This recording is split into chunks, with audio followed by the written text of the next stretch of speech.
Merci de prendre le rendez-vous de l'information sur la chaîne de l'excellence. Mesdames, Messieurs, bonsoir. Voici le sommet. Le Conseil des ministres s'est réuni ce mercredi 7 mai 2025 sous la présidence effective du chef de l'État, chef du gouvernement Patrice Talon. Au terme des échanges, plusieurs grandes décisions ont été prises. La mission de maîtrise d'œuvre et de conception des travaux de réhabilitation, de rénovation de l'embarcadère d'Abomey-Calavi. Les détails dans ce journal. L'Union islamique du Bénin a reçu une délégation des députés du Parti Les Démocrates ce 6 mai 2025. La question du toilettage du code électoral, la contribution des fêtières religieuses pour des élections générales de 2026 apaisées et d'autres sujets ont été abordés. Le point des échanges dans ce 19e. Les 133 cardinaux chargés d'élire un successeur du pape François sont entrés en conclave ce mercredi 7 mai 2025 au Vatican. Ils vont débattre et voter pour désigner le 267e pape de l'Église catholique. Vous suivrez dans cette édition Hubert Kedowide, curé de la paroisse Bon Pasteur de Cotonou, qui présente le rôle du pape.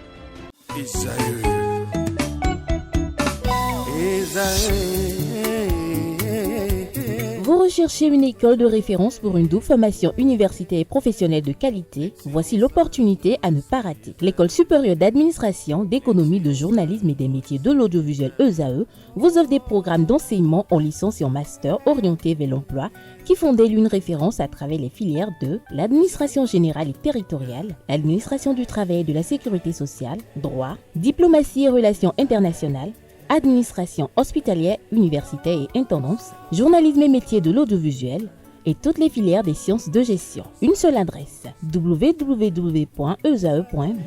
Rendez-vous dès maintenant sur nos campus ESAE Bedjromende au numéro 90 93 65 21 ou au numéro 98 98 14 00. Paracourt sur le numéro 52 46 12 12.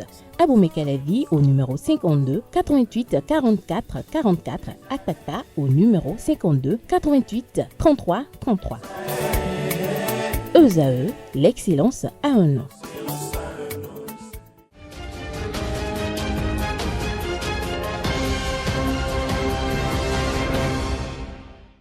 Merci de nous recevoir chez vous, mesdames, messieurs, à nouveau. Bonsoir. Modalité de commercialisation du gaz de pétrole liquéfié, transmission à l'Assemblée nationale pour autorisation de ratification de la convention régissant la commission bancaire de l'Union monétaire ouest-africaine. Ainsi, en a décidé les membres du gouvernement ce jour lors de la session hebdomadaire du Conseil des ministres. Le point des décisions prises au titre des mesures normatives avec le porte-parole du gouvernement, Wilfred Léon Ngbeji.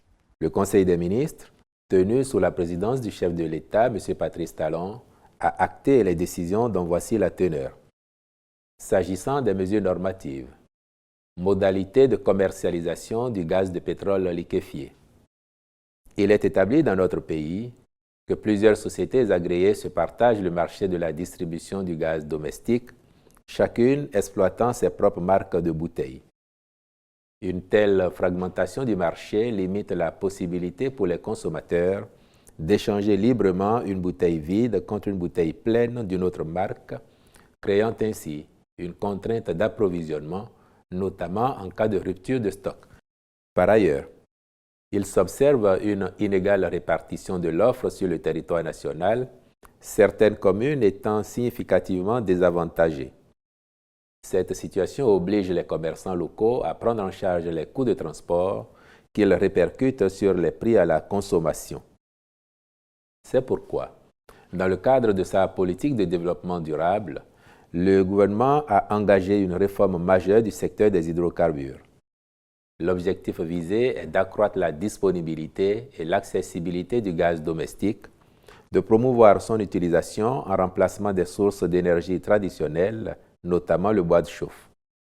Ceci participe de la protection des forêts et de l'amélioration des conditions de vie des populations les plus vulnérables, particulièrement en zone rurale. Par son contenu, la dite réforme consiste à mettre en place un système d'approvisionnement centralisé par la Société Dépôt Pétrolier du Bénin, DPB-SA, qui sera propriétaire des bouteilles uniformisées. Le remplissage et la sécurité des emballages relèvent de la responsabilité des gestionnaires des centres d'emplissage. Ainsi, le présent décret vise à Instaurer l'interchangeabilité commerciale des bouteilles de gaz sur l'ensemble du territoire national.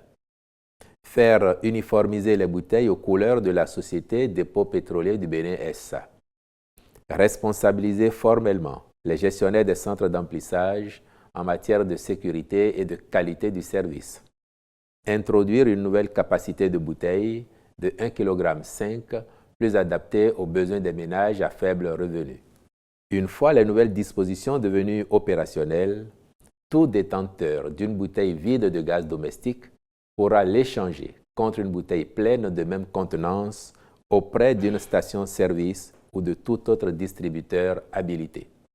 Pour ce faire, à compter de l'entrée en vigueur du présent décret, il est accordé un délai de 3 mois à la Société Dépôt Pétrolier du Bénin SA pour acheter les bouteilles en circulation et mettre en œuvre un plan de standardisation progressive visant leur recoloration, reconditionnement technique et intégration dans le parc commun.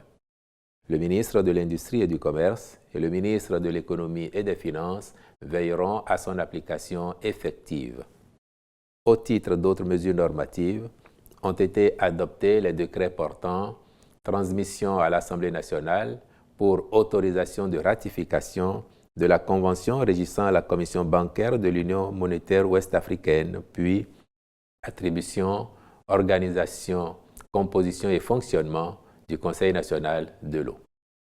Dans le registre des communications, on note les mesures de mission de maîtrise d'œuvre de conception des travaux de réhabilitation et de rénovation de l'embarcadère d'Abomey-Calavi et la contractualisation pour la construction et l'exploitation du centre d'enfouissement technique de la commune de Parakou. Élément de réponse avec Wilfred Léon-Bédi, porte-parole du gouvernement. En point 1, mission de maîtrise d'œuvre de conception des travaux de réhabilitation et de rénovation de l'embarcadère d'Abomey-Calavi. Dans le cadre de la mise en œuvre du projet Réinventer la cité lacustre de Ganvier, il est prévu la réhabilitation et la rénovation de l'embarcadère d'Abomey-Calavi. À cet effet, les études architecturales et techniques des bâtiments sont déjà disponibles. En vue de conduire le chantier avec la qualité requise, il est confié à un groupement qui assure la direction d'exécution des travaux, la réalisation des études techniques des voies et réseaux divers, ainsi que du plan d'action de réinstallation des personnes affectées par le projet. En point 2, autorisation de signature de la convention de partenariat entre le ministère de la Santé et le groupe pharmaceutique Roche pour la lutte contre les cancers au Bénin. Le cancer est l'une des principales causes de décès dans le monde et les frais liés à sa prise en charge sont généralement très élevés. Or, la plupart de ces cancers peuvent être traités avec succès ou évités quand la prise en charge est faite à temps. Le partenariat avec le groupe Roche permettra précisément de développer des solutions adaptées, notamment la prévention des cancers gynécologiques et mammaires à travers le dépistage et la prise en charge des lésions précancéreuses, celle des cancers pédiatriques, le développement des hôpitaux du jour en cancérologie, ainsi que la prise en charge de certaines hémopathies. En point 3, contractualisation pour la construction et l'exploitation du centre d'enfouissement technique de la commune de Parakou. L'extension des activités opérationnelles de la Société de gestion des déchets et de la salubrité à la ville de Parakou depuis le 1er octobre 2023 a permis, à ce jour, d'améliorer l'environnement urbain à travers notamment le désensablement, le piquetage et le désherbage des principales artères ainsi que des espaces publics, le curage des ouvrages d'assainissement pluvial, dont la première fréquence de curage approfondi a été achevée en janvier 2025. Pendant ce temps, des actions préparatoires ont été engagées pour structurer la gestion des déchets solides ménagers et assimilés. Il s'agit de réalisation d'études internes visant à concevoir un dispositif opérationnel adapté aux spécificités de la ville, au vu des infrastructures existantes, des volumes de déchets solides ménagers et assimilés estimés et de l'état de la voirie. Recrutement de PME spécialisées dans la précollecte des déchets à l'issue d'un appel à concurrence. Réaménagement progressif des points de regroupement des déchets. Après ces diligences, Il ne reste à ce jour que la mise en place d'un centre d'enfouissement technique conforme aux normes environnementales en vigueur. C'est en vue d'optimiser la gestion des déchets dans cette ville que le Conseil a autorisé la contractualisation avec une entreprise expérimentée pour la construction du dit centre et sa mise en exploitation. Au chapitre des rencontres et manifestations internationales, il a été autorisé le séjour au Bénin du 11 au 14 mai 2025 d'une délégation finlandaise dans le cadre de la restitution du trésor royal Katakle. L'organisation à Cotonou du 16 au 17 mai 2025 des 5e journées nationales des cliniques privées du Bénin, puis la participation du Bénin à la 42e session du Conseil des ministres du Conseil africain et malgache pour l'enseignement supérieur CAMES du 19 au 23 mai 2025 à Conakry, en Guinée.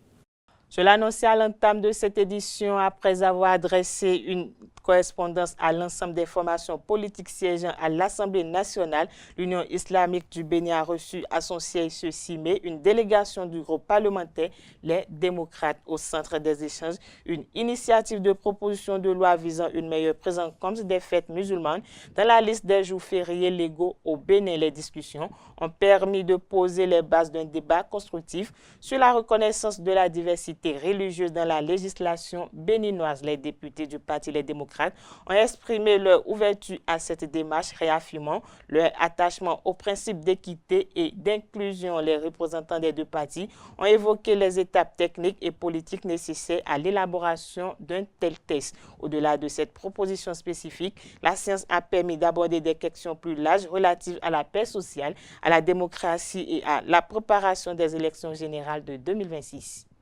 Dans un autre registre à présent, la coopération entre le Bénin et les États-Unis est en phase d'être redynamisée. Le ministre des Affaires étrangères, Olusegun Adiadi Bakari, a effectué dans ce cadre une mission aux États-Unis. Durant son séjour à Washington, il a été reçu par le secrétaire d'État adjoint Christophe Lando. Le chef de la diplomatie béninoise a également tenu une séance de travail avec le conseiller principal pour l'Afrique auprès du président Donald Trump. Les échanges, selon une publication du ministère des Affaires étrangères, ont porté sur le renforcement du partenariat stratégique entre le Bénin et les États-Unis, les opportunités économiques et la stabilité en Afrique de l'Ouest. Le Bénin et les États-Unis entretiennent depuis plusieurs décennies de bonnes relations de coopération dans divers domaines. Cette visite du ministre des Affaires étrangères participe également au renforcement de la coopération entre les deux pays et à l'exploration de nouvelles pistes de collaboration. Les forces armées béninoises poursuivent le processus de recrutement de 100 opérateurs de drones avec l'organisation le vendredi 9 mai prochain de la phase sportive du concours. Cette étape fait suite aux épreuves écrites et pratiques dont les résultats ont été affichés dans les différents centres de composition. L'épreuve physique se tiendra à Cotonou, Abomey et Parakou. Les candidats retenus sont appelés à une course à pied chronométrée, 4 km pour les femmes et 6 km pour les hommes. Les candidats doivent parcourir cette distance en 38 minutes pour valider l'épreuve sportive.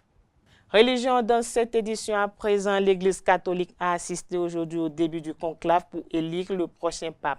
Plus de 2 semaines après la mort du jésuite argentin, les 133 cardinaux électeurs s'enfermeront à partir de ce mercredi sous les majestueuses fresques de la chapelle Sistine pour un conclave qui s'annonce particulièrement ouvert. Quel est le rôle du pape dans l'Église catholique? Plus de détails avec Hubert Kedowide, curé de la paroisse Bon Pasteur de Cotonou. Il est au micro de Francis Fahami. Le pape est successeur de Pierre, ça veut dire que c'est désormais à lui que le Seigneur confie son Église. Donc c'est lui le pasteur qui conduit l'Église de Dieu. Et moi, je souhaite que ça soit vraiment une coïncidence cette année, parce qu'on n'a pas prévu la mort du pape le lundi de Pâques, mais il se fait que dimanche prochain, c'est le dimanche du bon pasteur. Et je suis en train de souhaiter que le ministère du nouveau pape commence par dimanche prochain, dimanche du bon pasteur. Ce serait magnifique. C'est-à-dire qu'il commence à rentrer au cénacle, dans la chapelle Sistine, mercredi après-midi. Il y a 4 scrutins par jour. Je suppose que si ça rate le jeudi, peut-être que le vendredi prochain, on aura déjà le nom du successeur de Pierre qui prendra fonction probablement dimanche de la du bon pasteur, qui est le dimanche des vocations, hein, dimanche prochain. Alors, si c'est le cas, c'est justement pour être de bon pasteur. Et le bon pasteur sacrifie sa vie pour ses brebis. Donc, si le pape est là, non pas comme un chef d'État, hein, c'est vrai, il est le chef de l'État, le plus petit État du monde, qu'est le Vatican, le Saint-Siège, mais le pape est toujours là pour donner sa vie, pour témoigner de la foi du Christ. Vous allez constater qu'à la mort du pape, là, on est habillé en rouge, hein, c'est-à-dire c'est le sacrifice. Donc, j'allais dire, son engagement premier, c'est d'aller jusqu'à la mort pour le Christ et pour témoigner de Christ. Avant le gouvernement, c'est vraiment la sanctification du peuple de Dieu. Suivons à nouveau le curé Hubert Kedowide qui nous retrace la procédure d'élection d'un pape et les mesures que prend l'Église catholique à cet effet. L'élection du pape se fait toujours par vote de façon secrète, mais une fois que quelqu'un a la majorité absolue des scrutins, eh bien, on lui demande, deuxième étape, on lui demande s'il accepte de porter cette charge que lui confie l'Église. Une fois qu'il a accepté, eh bien, et on demande à tous les cardinaux présents de faire acte d'obédience, c'est-à-dire ils vont lui dire que désormais, c'est sous son autorité que tout va se réaliser dans l'Église catholique. Et après ça, ils vont faire la cérémonie de prière. Et puis, il va être revêtu de ses ornements parce qu'il faut dire, c'est toute une équipe de travail, hein.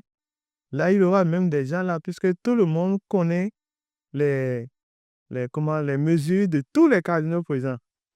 Tous les cardinaux reçoivent la biographie de tous les cardinaux présents. Donc, chaque cardinal reçoit la biographie de tous les cardinaux présents. Donc, pour mieux connaître tous les cardinaux présents. Là aussi, au niveau des mesures, il y a les tailleurs là, qui courent les habits, qui sont là et qui ont toutes les mesures. Donc, quand on désigne quelqu'un, il va être revêtu de ces ornements pontificaux. Et tout ça là, c'est après ça que il viendra au balcon et il sera annoncé par le protodiacre. Il va dire Habemus Papam et c'est lui qui va prononcer le nom qu'a choisi le pape et son nom de cardinal. Hein, il va dire il a choisi d'être appelé Francis Ier et Alphonse V ou bien Ias de Loyola. Il va choisir un nom. Et une fois qu'il choisit le nom est toujours inspirant de la mission que lui veut accomplir en tant que pape au service de l'Église. Mais c'est après ça qu'on le présente au peuple de Dieu qui l'ovationne et qui fait la prière habituellement. Prière de l'Angélus, j'espère, un soir. Et après ça, il commence son ministère par une messe pontificale qu'il fera le dimanche suivant, selon le programme du Vatican. Santé dans cette édition, dans un contexte où la santé sexuelle et reproductive demeure un pilier fondamental du bien-être individuel et collectif, il est nécessaire de rappeler les pratiques qui permettent à chacun de vivre une sexualité libre, responsable et épanouie. Entre éducation, prévention, accès aux soins et respect des droits, la sexualité ne se limite pas à l'intimité. Au micro de Djessou Gogbenou, Laurence Odulami, épouse Montero, sage-femme, présidente de l'Association des sages-femmes du Bénin, nous édifie plus. La santé sexuelle, c'est le bien-être d'une femme à la santé de son appareil génital. C'est ça. C'est aussi la santé lorsque elle est avec un homme. Santé sexuelle, c'est de se préserver des infections sexuellement transmissibles. La santé sexuelle, c'est d'avoir le nombre d'enfants voulu quand elle veut. Et la santé sexuelle, c'est de bien se comporter. Une sage-femme, normalement, doit faire des sensibilisations, aussi bien dans les écoles, aussi bien dans la rue où elle habite, par exemple, ou bien auprès des amis. C'est ce que l'association des sages-femmes fait le plus souvent. nous nous rendons dans des villages, dans des endroits où on a appris qu'il y a beaucoup de grossesses non désirées. On se rend, on fait des sensibilisations, on parle. C'est un travail de longue haleine. On ne fait pas ça une fois pour aller s'asseoir. Lorsque nous nous déplaçons et que nous allons dans une commune, on laisse le soin à celles qui sont sur place de continuer. Et toute sage-femme qui arrive au travail à 8 heures, elle sait qu'elle doit d'abord faire l'IEC, d'abord faire, c'est ce qu'on appelle le truc de conseil pour le changement de comportement. Donc tout ça là, ça fait partie du rôle propre de la sage-femme. Avec la population, on prévient déjà, on prévient les autorités sur place que nous venons pour telle sensibilisation. Et puis il y a ceux et celles qu'on appelle les relais communautaires qui comprennent la langue de la localité, qui informent déjà, et on prend le gongonneur qui gongonne le soir pour dire il y a telle personne, les gens arrivent pour vous parler de votre santé sexuelle et tout. Et quand on arrive, on commence à en parler et on fait ça avec des images. Vous savez, tout ce qu'on fait et on montre des images, ça les retient, ça capte leur ce qu'elles doivent voir. Ça les tient et avec des images, on montre les avantages et les inconvénients.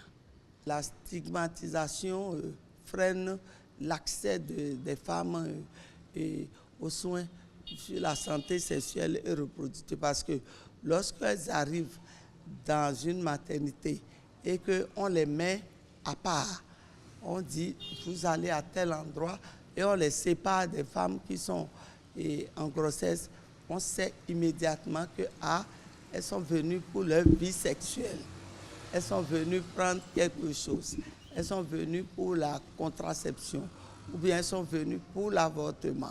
C'est encore ça, les gens les stigmatisent et puis les gens ont honte de se présenter dans les maternités. Voilà que les infrastructures des maternités ne s'y prêtent pas en totalité. Le développement de l'Internet et la multiplication des réseaux sociaux poussent bon nombre de jeunes à un changement d'attitude. De passage sur l'émission L'invité matinal de ce mercredi 7 mai 2025 sur USAID Télévision, le prêtre du FA et président du CONACEP, David Kofi Aza, s'est exprimé sur ce qu'il pense de la pratique de la vente des gris-gris sur les réseaux sociaux, notamment TikTok et Facebook. Suivons ensemble un extrait de son argumentaire.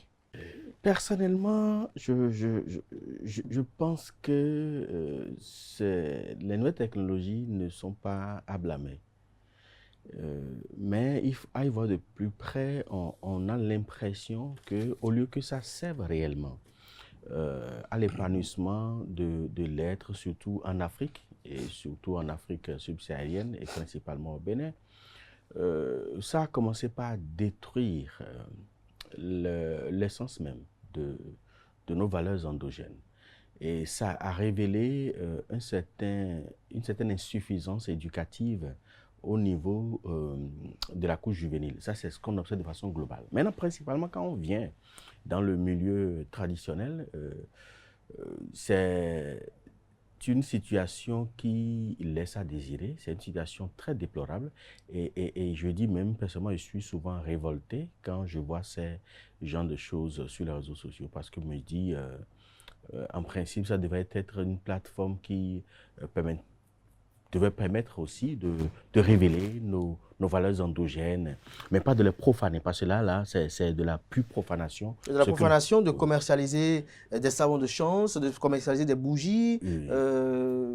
D'autres, vous appelez ça peut-être Iran, si on peut le dire ainsi, des kpé, par exemple, c'est-à-dire des machines, comme vous l'appelez souvent dans vos jargons, qui amènent à exécuter ou à prendre le contrôle de la conscience des gens, par exemple. Est-ce que pour vous, c'est une profanation? Pour moi, c'est une profanation. Pourquoi? C'est une profanation à plusieurs égards. Parce que déjà, tout le monde n'adhère pas à tout. Tout le monde n'adhère pas à tout. Ce n'est pas tout le monde qui fait le beau. Il y a des gens qui n'ont jamais connu le beau, mais qui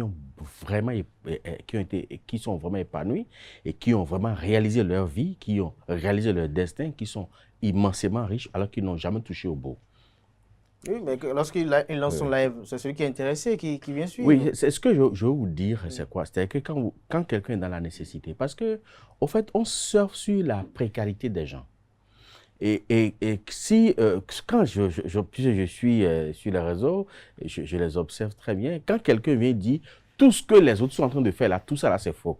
Les autres là ne connaissent rien du tout, voilà comment ça doit se faire. L'autre aussi vient dire tout ce que les autres aussi sont en train de faire, c'est faux. En fait, c'est le narratif qui accompagne la chose qui est très négative. Parce que nous sommes dans un domaine très vaste où il faut vraiment se cultiver pour prétendre connaître quelque chose. J'ai dit, il faut vraiment se cultiver pour prétendre connaître quelque chose. Alors que des gens qui n'ont aucune culture, ni du mécanisme du fonctionnement de la loi divine, ni du mécanisme du fonctionnement du macrocosme, encore moins du microcosme, ni ils n'ont aucune notion du fonctionnement des éléments des trois règnes, c'est-à-dire qu'ils n'ont aucune notion. Tout ce qu'ils savent, c'est qu'on lui a fait quelque chose au village et ils vont répéter la même chose. Et puis, c'est ceux-là qui disent que tous ceux qui sont là ne connaissent rien du tout. À propos des dérives observées de part et d'autre sur les réseaux sociaux, le prêtre du FA et président du CONACEB, le professeur David Kofi Aza, lance un appel à l'endroit des autorités compétentes, notamment la Haute Autorité de l'Audiovisuel et de la Communication HAC, pour régulariser le secteur de la communication. On le suit. Aujourd'hui, le CONACEB est la seule association qui dispose d'une charte pour la pratique des cultes endogènes et d'un code de déontologie. C'est la seule au Bénin aujourd'hui qui dispose de ça. Et nos membres respectent ce code de déontologie et respectent cette charte-là. Mais ceux qui ne font pas partie du CONACEB, ils sont très nombreux aussi, qui ne sont pas membres du CONACEB.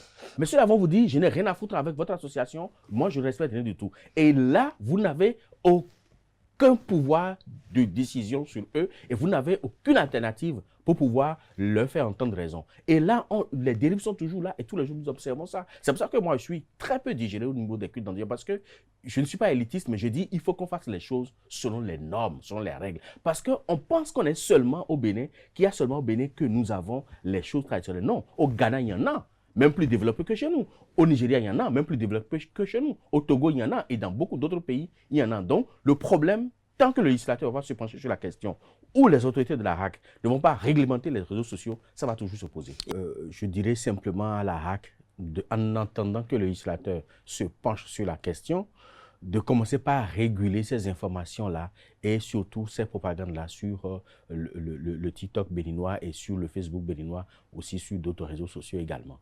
Cette édition se poursuit hors de nos frontières à la tête du Togo depuis 2005. Foya Singbe a prêté serment le 3 mai dernier à Lomé comme président du Conseil des ministres, désormais la plus haute fonction du pouvoir exécutif après une réforme constitutionnelle. Âgé de 86 ans, Jean-Lucien Savidieu Tovi est désormais le nouveau président de la République du Togo après la nomination de Foya Singbe au micro de Kanté Amoussou. Quelques citoyens béninois ont livré leurs impressions sur cette actualité.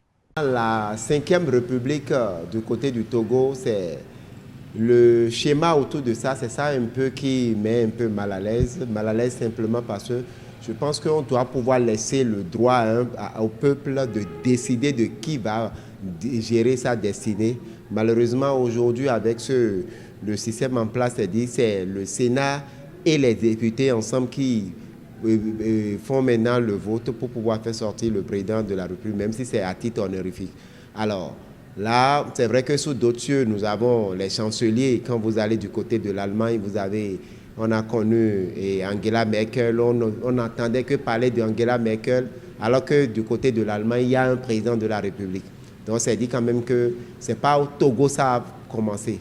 Maintenant, c'est peut-être le contenu des prérogatives qui va peut-être amener les gens à se poser les questions. Les Togolais voulaient faire comme ce que les Chinois font, les Chinois, les Russes. Parce que le Togo a été longtemps dans un régime dictatorial qui ne permet pas au peuple d'élire lui-même son propre président. Donc cette démocratie déguisée ne permet toujours pas au peuple de s'épanouir. C'est le peuple qui élit les présidents. Nous sommes nés au moins 2 ans avant l'indépendance. Donc nous avons vu tous les chefs d'État qui se sont succédés au Bénin. Ils ont fait ce qu'ils peuvent. Donc Yassingbe, s'il a fini son temps, il n'a qu'à aller se reposer. Ce n'est pas la peine de suivre les Russes et les Chinois. Nous sommes en Afrique. Le président de la République, c'est pratiquement un titre, il est là à titre honorifique, alors que le président du Conseil des ministres est le seul, et à lui seul, il a pratiquement tous les pouvoirs. Et c'est peut-être ça qui frustre un peu. Mais je pense que c'est le système qui est mis en place et comme on appelle, les députés ont voté. Et vous savez que le Parlement, comme on le dit chez nous ici, c'est les représentants du peuple. Et si c'est les représentants du peuple qui valident un tel système, on ne peut qu'y aller, même si le peuple doit vraiment revoir vraiment la copie du côté, et revoir la copie pour permettre au peuple de vraiment avoir son mot à dire. Cette manière de faire ne permet pas au peuple togolais de s'épanouir parce que le Togo a été longtemps dans une démocratie déguisée qui ne permet pas au peuple de porter haut sa voix. Je crois que avec cette nouvelle institution au Togo, c'est le Parlement qui élit maintenant le président du Conseil des ministres. Ce n'est plus le peuple. Ce n'est plus le peuple. Donc je crois que ce n'est pas un bon régime, selon moi. Le pouvoir est toujours dans les mains de forts. Et c'est ça. Comme les Béninois, hein, les Africains, je vais dire. Les Africains ne connaissent rien. Les gens vont penser que Fort est parti, alors que Fort est toujours le président du peuple. Quand moi j'ai entendu un peu le système, j'ai vu un peu le schéma, la première question que je me suis posée, c'est de dire, est-ce que ceux qui sont autour du président Faure Gnassingbe, si certains parmi eux ne veulent pas eux aussi gérer une fois le pouvoir? C'est la question que je me suis posée parce que je me dis, dans une démocratie, on doit pouvoir quand même permettre aux autres aussi de venir gérer. La famille Adéma au pouvoir, c'est quand même plusieurs décennies. Et aujourd'hui, avec la Ve République et le contenu des textes qui régissent la Ve République, je pense que nous sommes partis toujours pour avoir le Fort à la tête pour plusieurs encore mandats. Faure Gnassingbe n'a pas voulu quitter le pouvoir. D'abord, vous avez vu, c'est un vieux qu'il a mis à sa place comme président. S'il voulait quitter le pouvoir, il allait mettre un jeune et vous allez voir ce qui va se passer. Donc, il y a des Faure Gnassingbe, il est au pouvoir et c'est tout. Hein.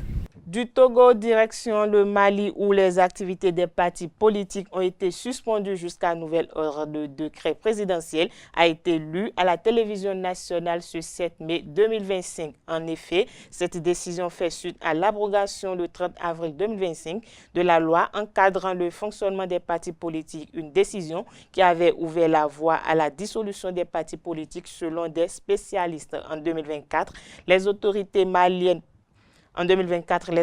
maliennes avaient déjà suspendu des activités des partis politiques pendant 3 mois. L'annonce de la suspension intervient alors dans un contexte de tensions persistantes entre le régime militaire d'Assimi Goïta et la classe politique traditionnelle. À Bamako, des acteurs politiques se mobilisent pour faire front à ce qu'ils qualifient d'atteinte grave à la liberté d'expression et d'association garantie par la Constitution. Dernière information hors de nos frontières pour boucler cette édition, le président chinois Xi Jinping est en Russie à compter de ce mercredi 7 mai au 10 mai 2025 à l'invitation du président Vladimir Poutine. Cette visite coïncide avec le 80e anniversaire de la victoire de l'Union soviétique sur l'Allemagne nazie, connue sous le nom de jour de la victoire, célébré le 9 mai à Moscou. Au cours de son séjour, Xi Jinping participera aux événements commémoratifs et aura des entretiens bilatéraux avec son homologue russe Vladimir Poutine pour discuter du développement du partenariat stratégique global Chine-Russie et signer plusieurs accords. La capitale russe a subi dans la nuit du 6 au 7 mai une attaque de drones ukrainiens, ce qui a contraint les aéroports moscovites à suspendre leurs activités. Pour rappel, c'est la 3e visite du président chinois en Russie depuis le début de la guerre en Ukraine. Mais le contexte est très tendu. Le président ukrainien Volodymyr Zelensky accuse la Chine d'avoir livré armes et poudre à canon à la Russie. C'est la fin de cette édition. Merci de nous avoir suivis. Agréable soirée chez vous.